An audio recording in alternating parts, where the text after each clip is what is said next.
Halo teman-teman semuanya, di video sebelumnya kita sudah berhasil belajar membuat atau menginstal CodeIgniter versi 4 di komputer kita. Oke, langkah selanjutnya kita akan membuat sebuah migration dan juga model untuk project kita. Langsung saja kita mulai. Di sini teman-teman silahkan. Nah, kita akan untuk konfigurasi database terlebih dahulu.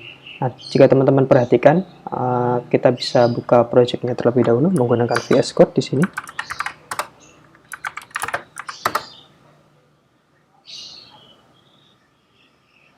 Nah, jika teman-teman perhatikan di sini kita sudah ada file env, akan tetapi di sini kita harus merename-nya terlebih dahulu. Kita rename, kita tambahkan dot di depannya seperti ini. .env artinya, oke. Kemudian di sini kita akan lakukan sedikit perubahan untuk environment dari project kita. Di sini kita ganti yang semula production, kita ganti development karena kita masih dalam pengembangan. Lebih seperti itu. Oke. Kemudian di bagian database di sini teman-teman bisa nonaktifkan ini atau diaktifkan seperti ini maksudnya. Ya, kemudian untuk database kita akan menggunakan database db_ci_root seperti ini. Kemudian untuk username kita menggunakan root karena bawaan dari MySQL-nya adalah root.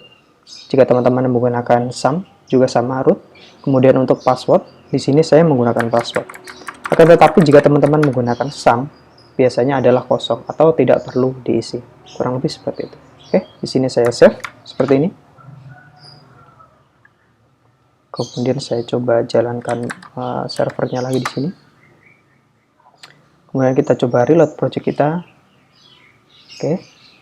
Di sini kita lanjutkan membuat sebuah database dengan nama db_ci_code seperti ini. Oke. Sudah jadi database-nya. Oke. Kemudian kita lanjutkan di artikel kedua. Nah, untuk membuat migration kita bisa menggunakan perintah seperti ini. PHP Spark migrate create, nama migrasinya adalah post. Lalu seperti itu. Oke, langsung saja kita mulai di sini. Saya akan coba jalankan perintah seperti ini. Teman-teman bisa buka terminal di VS Code di sini. Oke, teman-teman bisa coba jalankan PHP Spark migrate create post seperti ini.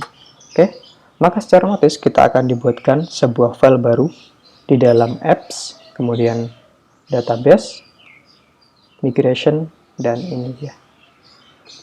Kurang lebih akan dibuatkan seperti ini. Oke, langsung saja di sini kita akan tambahkan beberapa kolom untuk membuat tabel kita nanti. Oke, di sini saya sudah sediakan untuk pengaturan kolomnya. Di sini kita akan buat 3 kolom. Yang pertama ada ID, kemudian ada title, dan juga ada konten. Oke, langsung saja di sini kita bisa copy di bagian function up ya. Teman-teman bisa copy function up seperti ini. Kemudian teman-teman bisa paste di sini, kita ganti. Nah, di sini saya akan jelaskan sedikit. Kita akan menambahkan beberapa field tentunya. Di sini ada ID menggunakan tipe data integer, kemudian value-nya 11. Dan kita menggunakan assigned, kita jadikan true, kemudian kita juga aktifkan auto increment, yang artinya nanti ID kita akan otomatis ketika kita menambahkan data akan otomatis 1, 2, 3 dan seterusnya.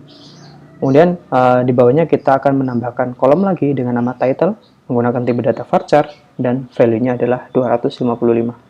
Kemudian yang terakhir kita akan menambahkan tipe data konten, kolom konten dengan tipe data text.